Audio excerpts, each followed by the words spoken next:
చిన్న వాక్యాన్ని జ్ఞాపకం చేసుకుందాం.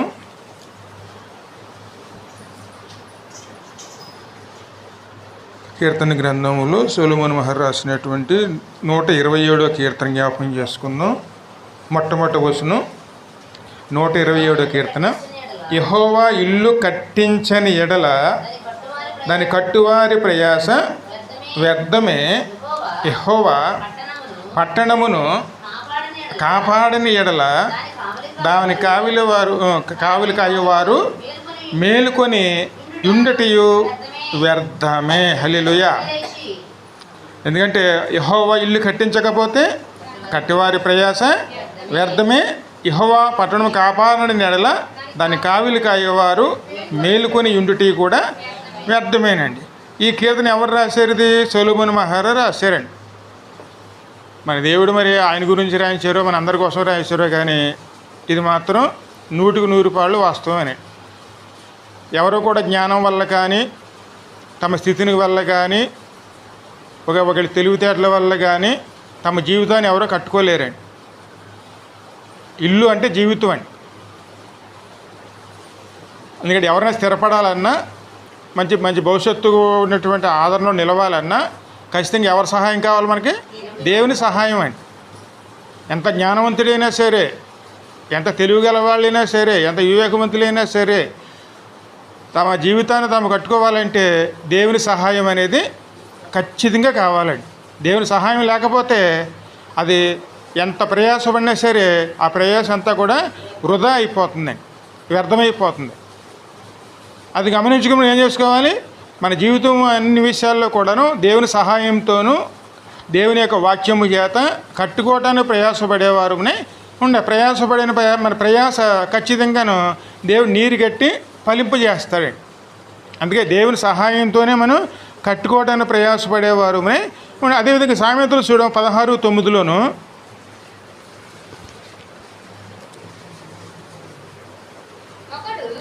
ఒకడు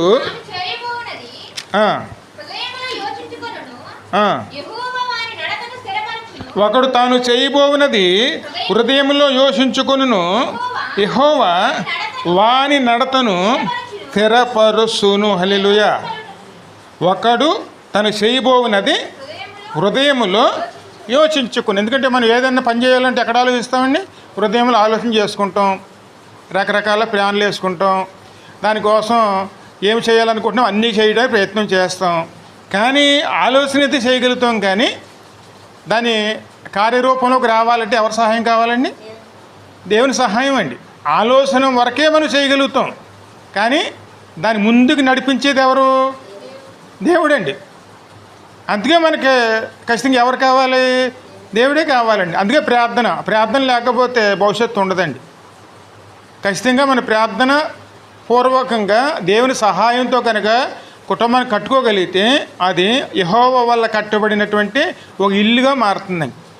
ఖచ్చితంగా అది ఆశీర్వాదం పొందదగినటువంటి ఒక గృహము కింద దేవుడు ఆశీర్వదిస్తాడండి. ఎందుకంటే మీకు దావీదును చూడండి. ఎందుకంటే తల్లిదండ్రులు ఉన్నారు, వాళ్ళు కేవలం వాళ్ళ ఒక ఆలోచన ఏమిటి అని చిన్నప్పుడు ఆయనకి ఏదో కొద్దిగా 4 మేకలు గొర్రెలు అప్పచెప్పి అదే ఒక భవిష్యత్తు కింద వాళ్ళందరూ చూశారండి.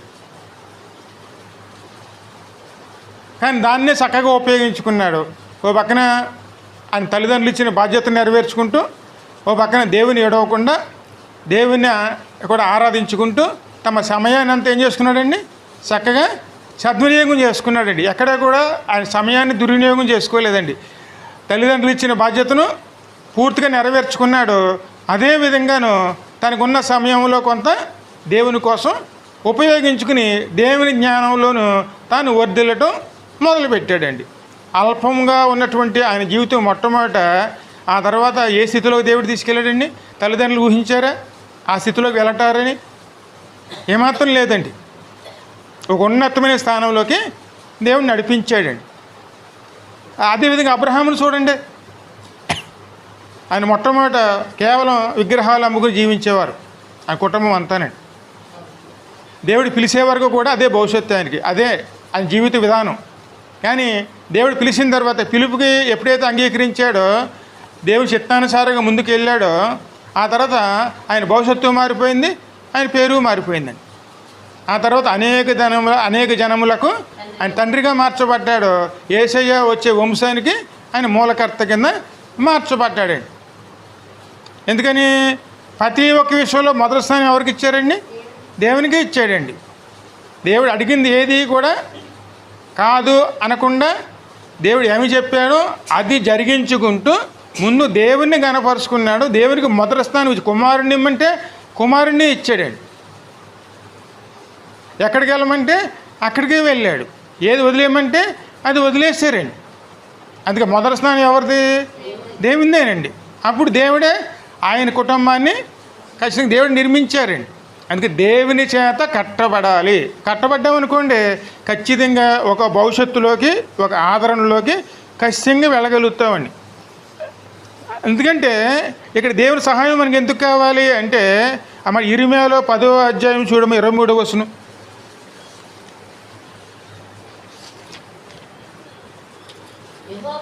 యెహోవా తమ మార్గములు నేర్పరచుకొనుట నరుల వంశములో లేదని మనుషులు తమ ప్రవర్తన యందు సన్మార్గమున ప్రవర్తించుట వారి వశములో లేదనియు నేను ఎరుగుదును. హల్లెలూయా. చూడండి, ఇది ఖచ్చితంగా నిజమా కాదే? ఇది అమ్మా, ఏ మనుషులైనా సరే ఒక మంచి మార్గం నడవాలంటే, అదే విధంగా నీతిమంతుగా నిలవాలి అంటే అది వాళ్ళ చేతిలో ఉందండి? అది వాళ్ళ చేతిలో లేదండి. ఈ మాట ఎవరు అంటున్నారంటే ఇర్మీయా ప్రవక్త అంటున్నాడండి.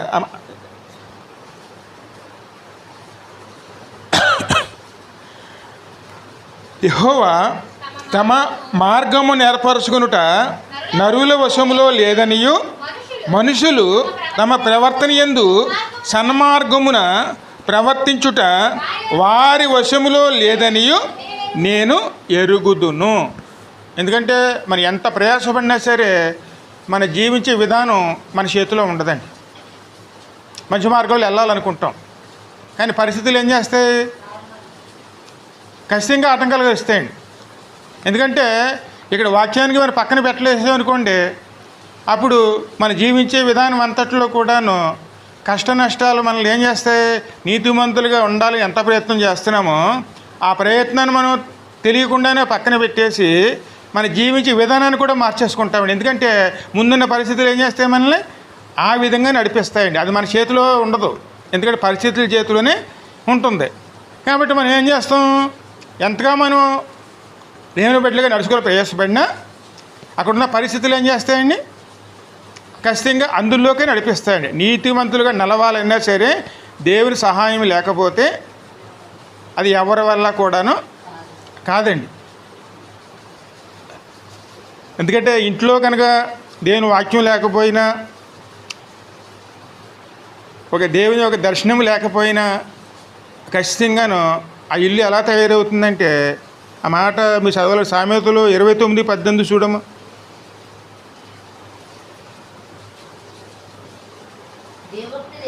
దైవోక్తి లేని ఎడల జనులు కట్లు లేక తిరుగుదురు. ఎందుకంటే దైవోక్తి లేకపోతే, ఇంట్లోనండి దేవుని వాక్యం లేకపోతే, దేవుని దర్శనం లేకపోతే ఇంట్లో ఉన్నవారు ఏం చేస్తారండి? ఇంక ఏది కట్టడి చేస్తుంది వారిని?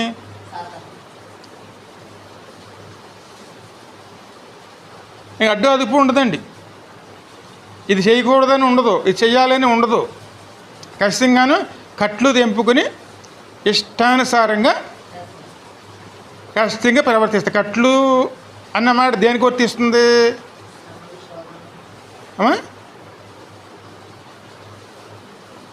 ఆ మాటకి పశువు ప్రవర్తించిన విధంగా ప్రవర్తిస్తారు అని అర్థం అండి. కట్లు తెంపుకున్నారంటే ఒక పశువు కనుక కట్లు కట్టివేస్తే అది లోబడుతుందండి. కానీ కట్లు తెంపేసుకుంటే పక్కన ఉన్నాయని తగలేసుకొస్తుందండి. మొత్తం నాశనం చేసే వరకు కూడా ఏం వదిలిపెట్టదండి. మనకే కనుక దైవోక్తి లేకపోతే, దేవుని వాక్యం లేకపోతే మన ప్రవర్తన కూడా అదే విధంగా. అందుకే మన నీతిలో నడవాలని ప్రయాసపడినా అది మన చేతిలో ఉండదండి. ఎందుకంటే దేవుని వాక్యం మనలో ఉందనుకోండి, వాక్యం నడిపిస్తుంది. కానీ వాక్యం లేకపోతే, అందుకే ఎవరు కట్టాలి మనల్ని? దేవుని వాక్యమే కట్టాలండి. దేవుని చిత్తమే మనల్ని కట్టాలి. కట్టిందనుకోండి, ఆ వాక్యం మనల్ని నడిపిస్తుంది. అదేవిధంగా మరొక చోటు చూడండి, కీర్తన 12:8 చూడము.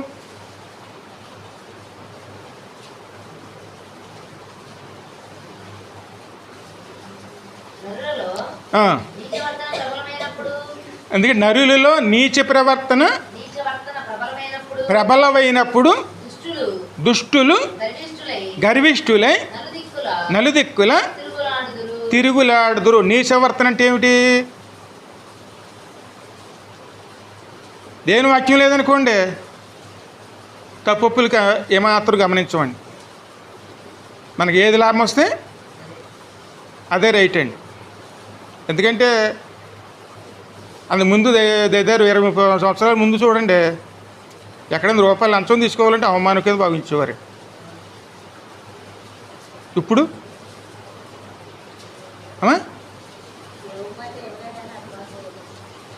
వాళ్ళు తీసుకుంటాం కాదండి, మన ఆలోచన కూడా మారిపోయిందండి. ఎవరు తింటలేదండి?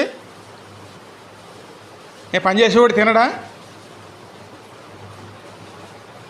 అంటే వాడు ఎక్కువ, వీడు తక్కువ. అందరు తినేవాళ్ళే కదా. అందులో తప్పు లేదు అని ఆలోచనలోకి మనం వచ్చేసామండి. అది పాపమే. కానీ ఆ పాపాన్ని కూడా మనం ఎలా తీసుకుంటున్నాం? అదంటే మనం జీవించే విధానంలో కామన్గా తీసుకుంటున్నామండి.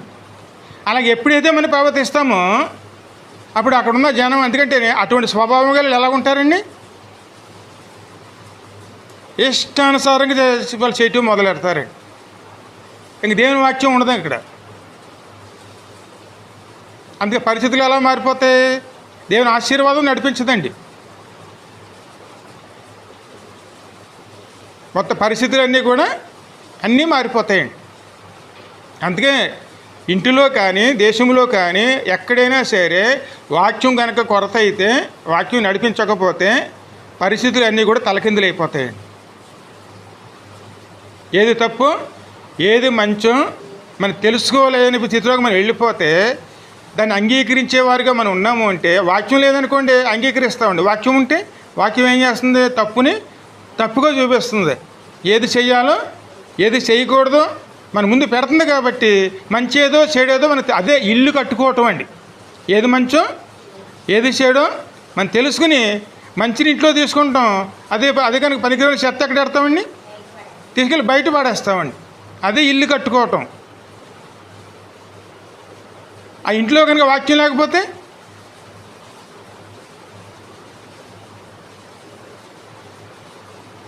ఇంకా ఆ ఇంటి పరిస్థితి ఎలాగుంటుంది? అందుకే దుష్టులు నలుదిక్కుల తిరుగులాడుదురు. ఎక్కడ చూసినా వాళ్ళే కనపడతారండి. గంజాయిలు తాగుతారు, ఇష్టానుసారంగాను మీద పడి కొడతారు, ఆడపిల్లలు కనపడితే ఇబ్బందులు పాలు చేస్తారు. ఆఖరికి నగలేదని వేసుకెళ్తే లాక్కు పట్టుకుపోతారు. తప్పు కాదు. ఇది ఎక్కడ చూసినా ఇదే పరిస్థితులండి. కారణం ఏమిటి? ఎప్పుడైతే మనం వాక్యానికి విలువనివ్వలేదో, ఎప్పుడైతే లోకానుసారంగా జీవించడం మొదలుపెట్టామో అప్పుడు పరిస్థితులు అన్నీ కూడాను మనకి వ్యతిరేకంగా మారిపోతాయి. అందుకే యెహోవా పట్టణాన్ని కాపాడిన యెడల దాని కావలి కాయేవారు ప్రయాస కూడా మేలుకొని ఉండుట కూడా వ్యర్థమేనండి. అందుకే మొదటి స్థానం ఎవరిది? దేవునిదండి. దేవునికి మనం మొదటి స్థానం ఇస్తే అందరూ కూడా అదే విధంగా ఉంటే ఎప్పుడూ కూడాను ప్రవర్తన విషయంలో తేడా రాదండి. ఏది మంచో తెలుస్తుంది, ఏది చెడో తెలుస్తుంది. ఒకవేళ అటువంటి వాళ్ళు ఎవరైనా మన ముందు కనపడితే వాక్యానుసారంగా వాళ్ళు దండించే వాళ్ళు మంచి మార్గంలో పెట్టేవారుగా ఉంటారు. కానీ మన ఆలోచనే మన ఆ విధంగా లేనప్పుడు ఆ చూసినాక మనం ఏం చేస్తామండి? చూసినప్పుడు వదిలేసి వెళ్ళిపోతాం. అందుకే పరిస్థితులు ఎలా ఉంటాయి మనకు అప్పుడు? చాలా దారుణంగా ఉంటాయండి. అందుకే యెహోవా చేత కట్టబడేవారునే ఉండాలి. కట్టబడేమనుకోండి అప్పుడు నీతో నిలవాలైనా సరే వాక్యానుసారం నిలవగలుగుతామండి. అందుకే నీతిమంతులుగా నిలవాలనుకుంటారు, అది కూడా వాళ్ళ చేతుల్లోనూ లేదండి. అది కూడా ఎవరి చేతిలో ఉన్నది? దేవుని చేతిలో ఉందండి. అంటే వాక్యం ఉంటే వాక్యం చేతిలో ఉంటుందండి. ఇంకా ముందుకు వెళ్తే చూడండి, అదే యెషయా గ్రంథం 46 చూడము.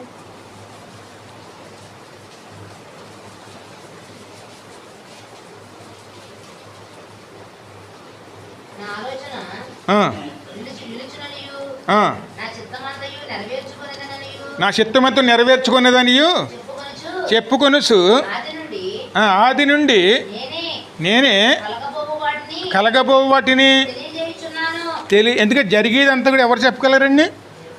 అంతా ఆయన చేతిలోనే ఉంది. మన జీవితం భవిష్యత్తు, ఎదరకాల భవిష్యత్తు కానీ, జరిగింది కానీ, జరగబోయేది కానీ సమస్తం కూడా ఆయన చేతిలోనే ఉందండి. అందుకే మన భవిష్యత్తు ఎవరి చేతిలో ఉండాలి? దేవుని చేతిలోనే. ఈ రోజుల్లో చూడండి, కుటుంబ పరిస్థితులు, ఆర్థిక ఇబ్బందులు చూసి వాళ్ళు అనుకుంటూ ఉంటారండి, నేను ఈ మార్గంలో వెళ్ళకపోతే మా కుటుంబం నడదు. అది మంచి మార్గం అనే ఉండే, చెడు మార్గం అనే ఉండండి. అమ్మ చెడు మార్గం అన్నాం అనుకోండి, మా కుటుంబం పోషణ నడదయ్యా అని మనం నిర్ణయించుకున్నప్పుడు అలా నడిచే విధంగానే దేవుడు నడిపిస్తాడు. అందులోంచి విడిపించు అని మనం అడిగామనుకోండి, దేవుడు మనకి అందులోంచి విడిపించి కొత్త మార్గం ఇస్తాడండి. కానీ అందులో వెళ్ళకపోతే మాకు నడదు అని మనం నిర్ణయించుకున్నామనుకోండి, అది తప్ప రెండో మార్గం మనకు దొరకదండి. ఎందుకంటే మనం ఏం కోరుకుంటున్నామో అదే పొందుకుంటామండి. అందుకే మంచేదో చెడో తెలుసుకున్నాం అనుకోండి, అంతే. నీతి కొరకు ఆకలి దప్పు గల వారు ధన్యులు, వారు దేవుని రాజ్యమును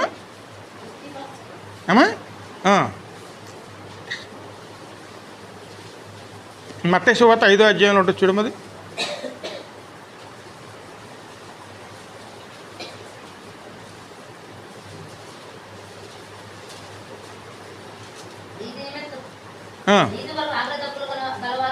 ధన్యులు వారు తృప్తిపరచబడుదురు.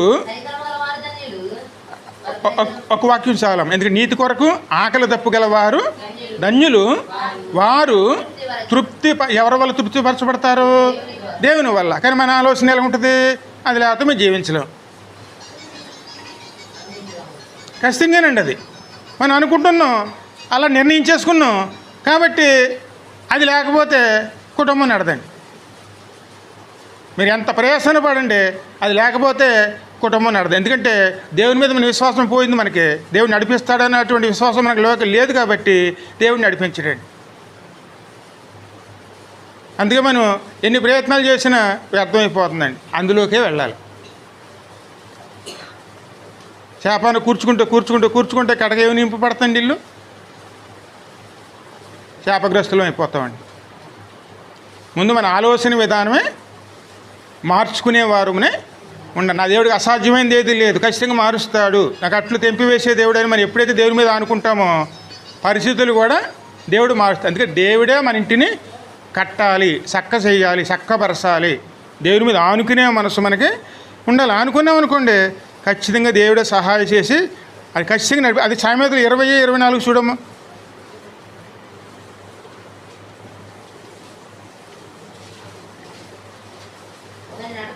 ఒకరి నడత యెహోవా వశము, తమకు సంభవించబోవున్నది ఒకడు ఎట్లు తెలుసుకో. ఎందుకంటే జరగబోయేది కూడా మనకు తెలవదండి.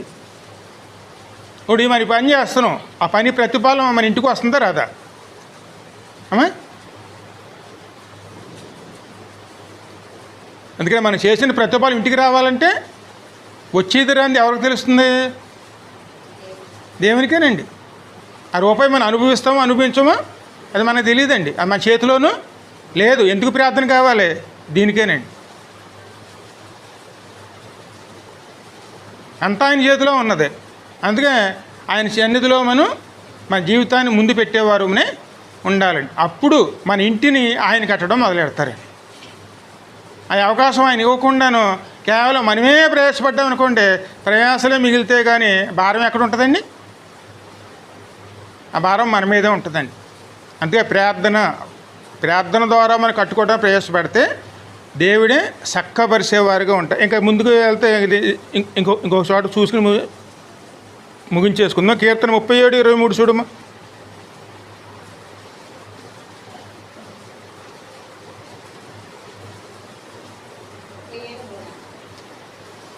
37:23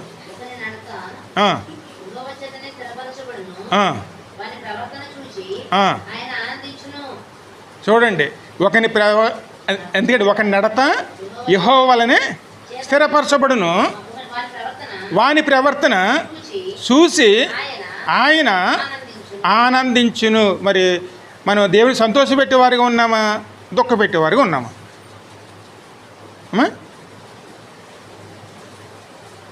అందుకని సంతోషపెట్టామనుకోండి ఖచ్చితంగాను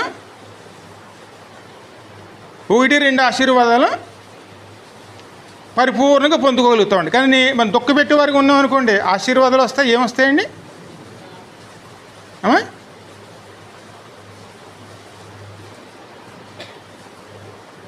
ఎందుకంటే దేవునికి చేతిలో మనం ఉన్నప్పుడు ఆయన మీద ఆధారపడకుండా మనం ముందుకెళ్ళడానికి ప్రయత్నం చేస్తే దేవునికి ఏం కలుగుతుంది? ఖచ్చితంగా బాధ కలుగుతుంది. కానీ ఆయన మీద ఆనుకుని ఆయన ద్వారా కట్టుకోవడం మీద ప్రవేశపడ్డాం అనుకోండి, మనం చేసే ప్రతి పనిలో కూడాను దేవుడు సంతోషపడగలుగుతాడు. అందుకే దేవుని ఏం చేయాలి? మనం సంతోష పెట్టాలంటే ముందు మన జీవితాన్ని దేవునికి అప్పచెప్పుకునేవారునే ఉండాలి. అప్పచెప్పుకున్నామనుకోండి అప్పుడు దేవుడు నడిపించడం మొదలెడతాడండి. మనం సంతోషపడే విధంగా దేవుడు నడిపిస్తాడు, కానీ బాధపడే విధంగా కాదండి. ఎందుకంటే మనం అప్పచెప్పుకునే మనస్సు మనకు ఉండాలండి. అది పరిపూర్ణంగా దేవుడు మనం ఎలా ప్రేమిస్తున్నాడో మనం కూడా అలాగే దేవుని ప్రేమించి మన జీవితాన్ని దేవునికి అప్పచెప్పుకుంటే ఖచ్చితంగా ఆయన మన సంతోషపెట్టేవారుగా ఉన్నాం అనుకోండి, మనం ఒక స్థానంలోకి తీసుకెళ్లేవారుగా ఉంటారండి. అది దేవుడి చేత మనం పొందుకునేదండి. అందుకే దేవుని ఎప్పుడు కూడా మనం మొదటి స్థానం ఇచ్చుకునేవారు. ఎందుకంటే మొదటి స్థానం అంటే ఏమిటి? ప్రార్థన అండి. ఆ ప్రార్థన లేకపోతే ఎవరి వల్ల ఇంకా చివరి ముగించేసుకుంది. 62:6 చూడమ్మా.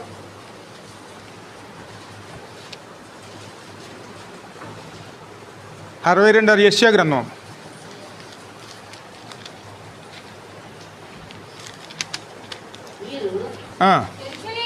యెరూషలేమా, నీ ప్రాకారముల మీద నేను కావల వారిని ఉంచియున్నాను, రేయైనా పగలైనా వారు మౌనంగా ఉండరు. యెహోవా జ్ఞాపకర్తలారా విస్మరింపకుడి, ఆయన యెరూషలేమును స్థాపించే వరకు, లోకమంతట దానిని ప్రసిద్ధి కలగజేయ వరకు ఆయనను విస్మరింపనీయకుడి. హల్లెలూయా. ఇది దేవుడు మనకి ఇచ్చిన బాధ్యత అండి. ఆ మాటకి అర్థం ఏమిటి? దేవుడు మన కట్టే వరకు కూడా ప్రార్థన మానకూడదండి. ఇంకా విసుకకి ఏం చేయాలి? మనం నిత్యము ప్రార్థన చేస్తూనే ఉండాలండి. ఏదో ఒకసారి చేసి వదిలేయటం కాదండి. మన కోసమా, లేకపోతే పక్క వారి కోసమా, మన కుటుంబాల కోసమా, బయట ఉన్న వారి కోసమా, ఎవరు ఇబ్బందులు ఉన్నారో, ఎవరు ఇరుకులో ఉన్నారో, ఎవరు సమస్యలో ఉన్నారో అందరి కోసం ఏం చేయాలి? దేవుడు కట్టే వరకు కూడా ప్రార్థన చేస్తూనే ఉండాలండి. మనం ప్రార్థన చేయలేదనుకోండి అదే అడుగుతున్నారండి. ఎప్పుడు నాకు జ్ఞాపకం చేస్తూనే ఉండండి, నేను పని చేస్తూనే ఉంటాను.